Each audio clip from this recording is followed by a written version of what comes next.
Frères et sœurs dans le Christ, Shalom. Nous célébrons en ce jour la solennité de la Sainte Trinité. Lorsqu'on parle de la Sainte Trinité, il s'agit de parler de Dieu en trois personnes. Déjà, dès le début, il faut dire que ne peut mieux expliquer Dieu, ne peut mieux parler de Dieu que Dieu lui-même.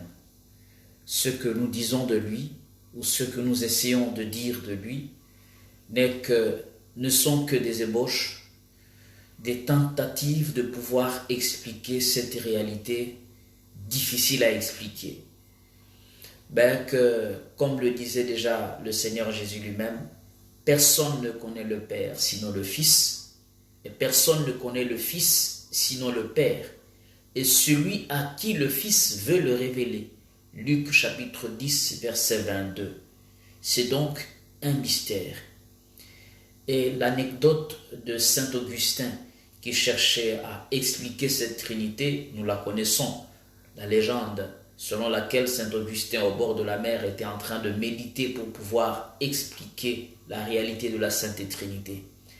Et qu'un enfant, un ange, était apparu et qui creusait un trou et allait prendre de l'eau pour mettre dans ce trou. Et le petit enfant le faisait tellement avec récurrence que saint Augustin, sorti de sa méditation, pose la question à cet enfant, que fais-tu? Et l'enfant de répondre, je veux mettre toute cette eau de l'océan dans ce trou. Et le petit et le saint Augustin de dire, c'est impossible, tu ne peux pas prendre toute l'eau de l'océan pour pouvoir la mettre dans ce petit trou. Et l'enfant de répondre, comment veux-tu toi comprendre le mystère de la Sainte Trinité dans ta petite tête? C'était pour expliquer un peu la grandeur de cette Trinité, ou la grandeur de ce mystère qu'est la Sainte Trinité. Et en ce sens, il est donc difficile d'expliquer Dieu par l'homme. Dieu s'explique par lui-même et peut inspirer les hommes pour pouvoir expliquer cette réalité de la Sainte Trinité et de la Trinité. Dieu, un, mais qui se dit en trois personnes. Mais plusieurs voies peuvent nous aider à pouvoir essayer d'expliquer justement ce mystère de la Sainte Trinité. La Bible est déjà le lieu où s'exprime la relation entre l'homme et Dieu. Et en relisant toute l'histoire de la Bible, on peut comprendre comment ce Dieu se dit. Déjà que dans la Bible, le mot Trinité n'existe pas. Mais en relisant la Bible, en relisant l'histoire entre l'homme et Dieu, on peut comprendre comment Dieu a agi de manière trinitaire, c'est-à-dire coordonnée. Et pour dire simple, la Trinité, c'est la relation. Et quelle relation? Relation d'amour entre le Père, le Fils et le Saint-Esprit. Je disais tantôt que c'est en relisant l'histoire de la Bible qu'on peut comprendre l'action de Dieu, la coordination de l'action de Dieu, la relation même exprimée de Dieu avec ces trois personnes.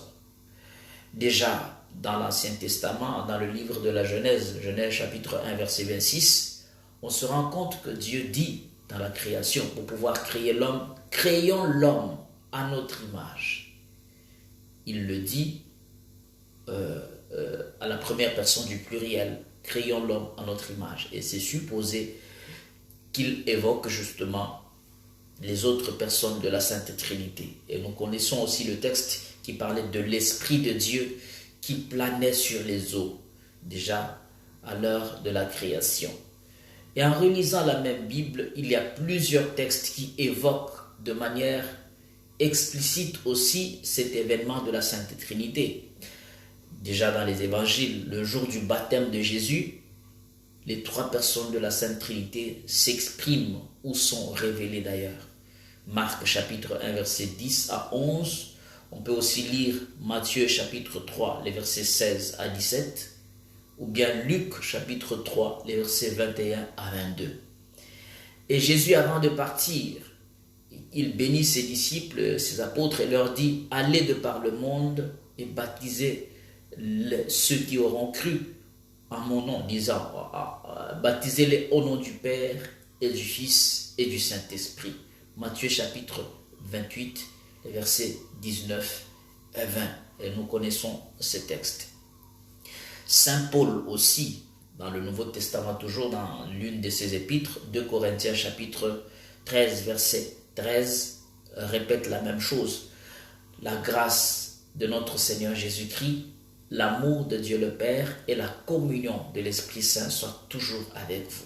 Et donc, ce qu'il y a entre les trois personnes de la Sainte Trinité, c'est justement cette communion d'amour, cette communion d'intention, cette communion dans la coordination de la relation entre l'homme et Dieu.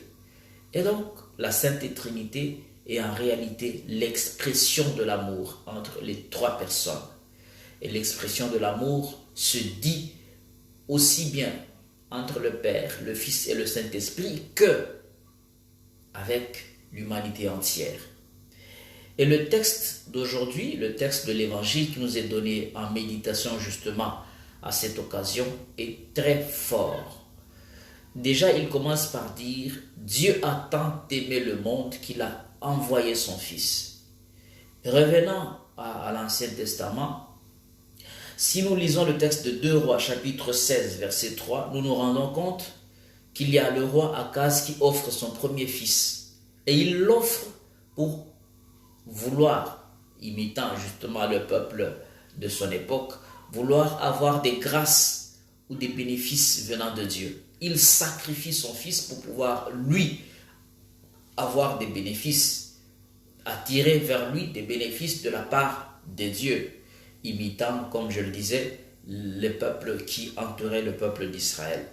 Mais dans le Nouveau Testament, c'est justement le mouvement contraire qui se produit. C'est Dieu qui donne son Fils. Il ne le sacrifie pas, mais il le donne pour que, non pas qu'il veuille avoir des privilèges, mais pour que le monde qui s'est perdu soit sauvé.